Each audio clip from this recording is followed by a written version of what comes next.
संतोष देशमुख हत्या प्रकरणातील मुख्य मास्टरमाइंड वाल्मिक कराडच सीआयडीनं कोर्टात दाखल केलेल्या दोषारोप पत्रात माहिती।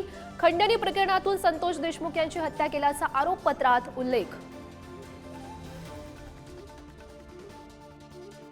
माणिकराव कोकाटे यांच्या शिक्षेच्या स्थगितीवर टांगती तलवार कायम। नाशिक जिल्हा सत्र न्यायालयानं पुन्हा राखून ठेवला निकाल। कोकाटे यांची आमदारकी राहणार की जाणार 5 मार्चला ठरणार। मुख्यमंत्री फडणवीसांकडून शिंदेंच्या काळातील आणखी एका टेंडरला स्थगिती। तत्कालीन आरोग्यमंत्री तानाजी सावंत यांनी काढलेली 3200 कोटींची निविदा रद्द। घोटाळ्याचा संशय।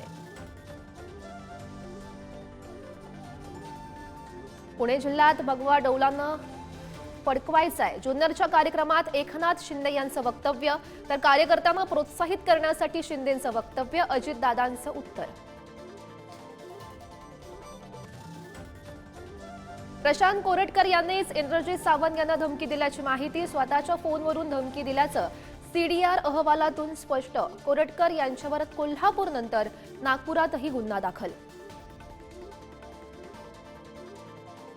नाशिकच्या अमोगली कॅफेवर आमदार देवयानी फरांदे यांचा छापा। प्रेमी जोडप्यांना 100 ते 200 रुपयात रूम दिली जात असल्याचा आरोप। संस्कृती बिघडत असल्याचा आक्षेप। शनिदेवाच्या शिवेवर आजपासून ब्रँडेड तेलाचाच अभिषेक। मंदिराच्या प्रवेशद्वारावरच भक्तांकडील तेलाच्या बाटल्यांची तपासणी।